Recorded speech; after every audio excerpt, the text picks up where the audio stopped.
This is Mark Bell, and you're catching me on my 10-minute walk. I continue to see people communicating and talking about how in America right now we lack leadership. And I want to just share with you on why that's okay to have that thought process. I think we're all entitled to our opinions, but I think that we need to lead ourselves. And I think that people right now are really struggling. People are struggling to control their thoughts and to take initiative on being careful with what their thoughts turn into. A statement from the president in this climate cannot be made without being overly judged one way or the other. Now, you can reasonably say that Donald Trump has painted himself in that corner, and that's fine. Again, you're entitled to your own personal opinion. And maybe you can even point out that you feel some of it's very factual. And that's fine too. I'm not going to argue with you on any of those things. But I think it's dangerous to blame anything that's going on currently with a leader. The reason why I think it's dangerous is because I think that we need to take responsibility for ourselves. I personally feel that we would be better off and we can move into a better place and we can end up in a better place faster the sooner that we shoulder the responsibility ourselves. When I hear some of the information and I hear some of the stats on where we are as a society, and when you learn more about why people behave the way they do, what I'm finding out is it doesn't really have anything to do with 2020. There's certain things that have happened over the years that are maybe out of our hands, but maybe in the future they'll be in our hands because we are the future. You can start to shape our future because you might not be aware of some of these stats, but 1 in 3 girls are molested. 1 in 5 boys are molested when they're young. 1.9 billion people throughout the entire world are overweight. 39% of the world's population, not just the United States, 39% of the world's population is overweight. So what I'm asking of you here is I want you to think about this. Let's just open up a conversation that's a little bit more reasonable. Think about the toxicity of the environments that people grow up in. And you can start to, what ends up being wonderful about this and horrific at the same time is that we all suffer from the same atrocities. Why is that wonderful? Well, it's wonderful because we can all get behind the same mission to try to make sure that these things don't happen anymore. And it's not about necessarily race. It's not about COVID-19. COVID-19, 2020, has nothing to do with all the people that have been molested over the years. COVID-19, the thing that happened, the stuff that's been unfolding with George Floyd and many other Black Americans that we're seeing police brutality, we're seeing some things played out that we haven't seen in this kind of volume before. It hasn't been highlighted to this level. It's always been around though. Well, what else has been around? What other kinds of deceptions? What other kinds of drug abuse, child abuse? What other kinds of reckless things have been in our history? What president can we point to that was a good president, that was a great leader? Who would be available at the moment to try to pull us out of this, to try to pull us out of what we currently have? We have a very obese nation. On top of being obese, obesity causes so many other problems that it's almost impossible to quantify the amount of different issues that happen from obesity alone. Obviously, we know about disease, right? We know about the diseases that we suffer from. We know about diabetes. We know about heart disease. We know about cancer. Yes, cancer is very much linked to obesity as well. But what else is linked to that? What about mental conditions? What about somebody who is reckless with their own body over the years and reckless with their nutrition? How does that affect their psyche? And then how does that impact when they have children?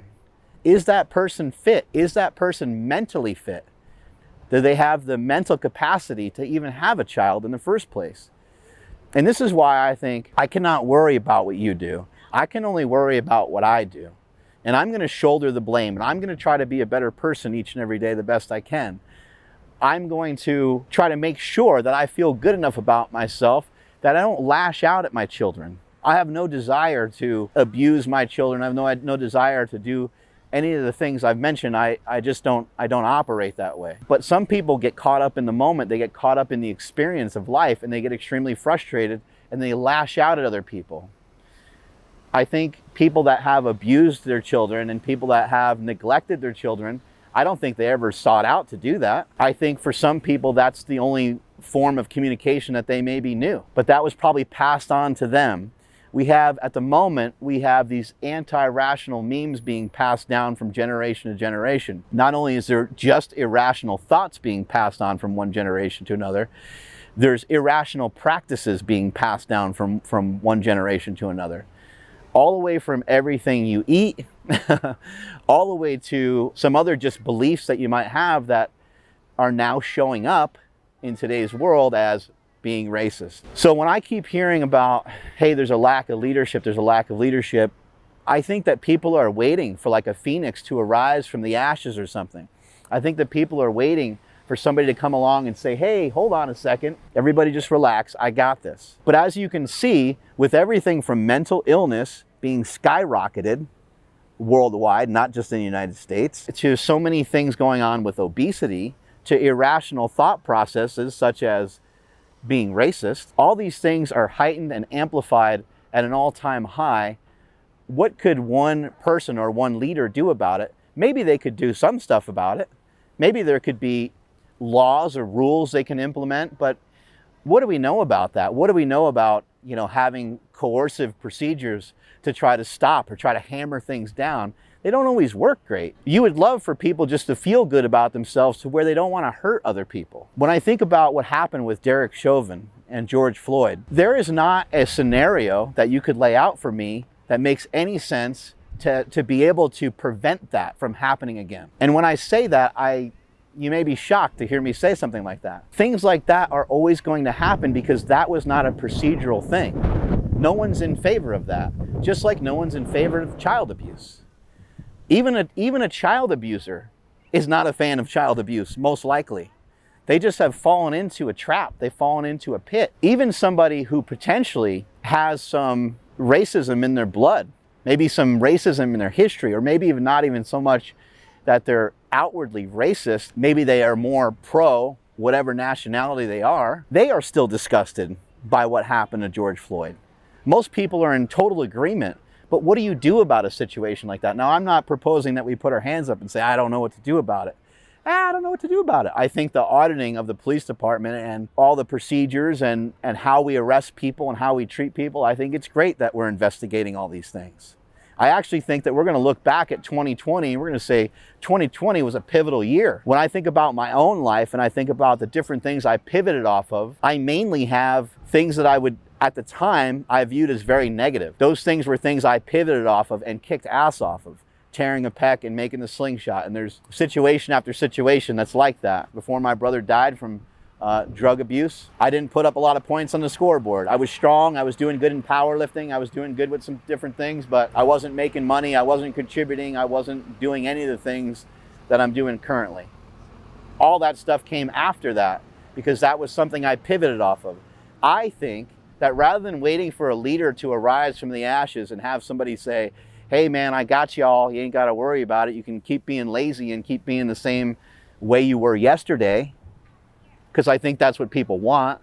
I honestly believe, and this may be a little bit negative coming from me, but I honestly think that most people are a bunch of shitbags.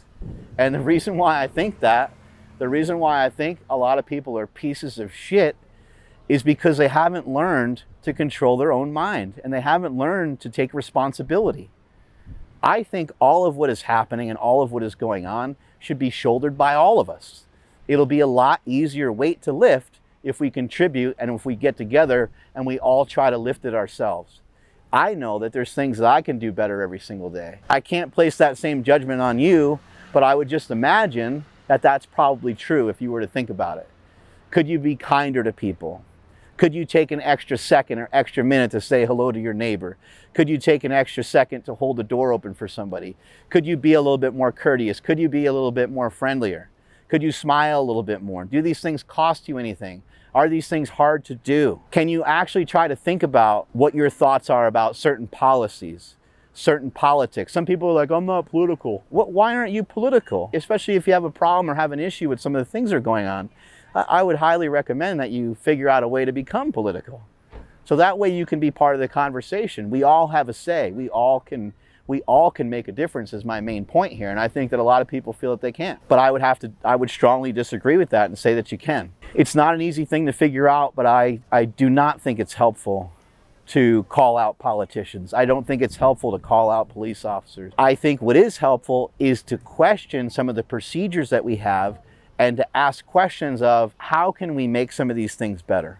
What are some things that we can implement? What are some things that we can do? I would also, pay attention with where you vote with your money. When you vote with your dollars, make sure you're just being thoughtful of where that money's going to. I'm not proposing to cancel anybody either.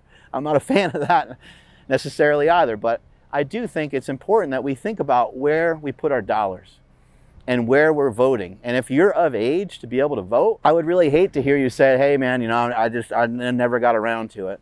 I never had time for it. I think that you can make time for it. And I think that it should be important enough to you rather than just complaining about stuff. We should figure out how can we get involved. Maybe there's things we can do in our community. I'm starting to think about what are some things I can do in my community to make a bigger difference. I have a free gym. That's a little bit helpful. But what else can I do? Maybe I can expose other people in different areas to the gym and shed some light on entrepreneurship or shed some light on powerlifting. I don't know exactly what it will be, but it's something I'm giving thought to.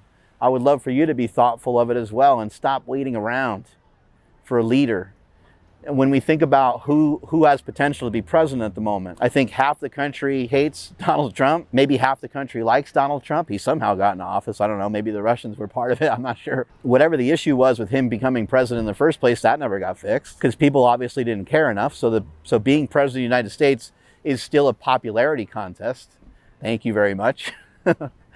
It's kind of just absolutely silly and sounds ridiculous, right? It should be the most qualified person. And I think a lot of people feel that Biden, maybe he's not suited for it, but some people might just vote for him because they think Donald Trump is an evil person, which he may be. I don't know. I don't claim that I know. I haven't done a thorough investigation of either guy. But what I will say is this, is you do have to make a decision. You do have to make a choice. I don't think it's a good idea to put your hands up and just say, well, both guys suck, so, I don't know what to do. I don't think that makes any sense either. Maybe even if you do think both guys suck, maybe you can look down the chain a little bit and see some of the policies. Maybe you're more a fan of some of the policies they have in place. Maybe you're more a fan of some of the other elected officials that come along with voting for some of these people. I just see it all over social media time and time again. We're lacking leadership. Where's our leadership? I heard it from The Rock, and it's like, well, Rock, buddy, Dwayne, Dewey, you have a fairly big following, I think. Could you help direct people in the right direction? I mean, in that video, The Rock doesn't even give you any opinion. And so how do you call out lack of leadership and then drop everybody right where they are? And you don't lead them. I'm a huge Rock fan, by the way. But I just thought that video was asinine. I'm not proclaiming to be any sort of leader myself, but I am proposing that you fulfill your own prophecies. You get after your own goals. You stop being hateful. You stop being stupid. You stop being fat. These are things that we can control. You can control how you feel every day. Every day can be fucking awesome. Every day can be fun. People say, oh, every day isn't sunshine and rainbows. Why the fuck not? It can be. It can be. If you learn how to control your mind and you learn how to reinterpret what's going on in the world, to me, 2020 has been great. It's been fantastic. I know other people think it's been the most horrific thing they've ever seen in their lives, but I've been thriving. And I'm not trying to say that to be a dick. I'm not trying to say that to say, oh, I'm rich, fuck everybody else. I want you to think about that. I want you to think about why, there's a lot of people that are thriving in this time. People might not know this, but during the Great Depression, there was a lot of people that thrived. There's a lot of new companies. There's a lot of new businesses that came from those times. How did that happen? Most of the people that I know, especially the people that have their own businesses, they went like this. They were going this way, things were going up.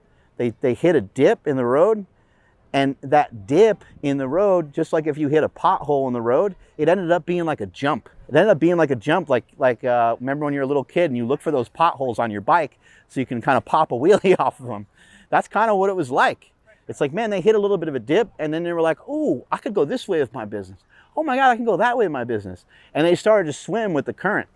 They started to swim with where the stream was taking them rather than swimming against the resistance. Some people had to reevaluate how they had their coffee stand, or reevaluate how they had their pizza shop, or reevaluate how they had whatever business it was that they had. They had to reevaluate how they were doing it, how they were. That's what I want you guys to do. I want you to reevaluate how you're living your life a little bit and figure out a way to flow with the water. Be like water, like Bruce Lee says, right? I want you to flow with it. I want you to figure out a way to go with it. I want you to figure out a way to wash away all this negativity. I personally have gotten off of Instagram, and that's helped a ton.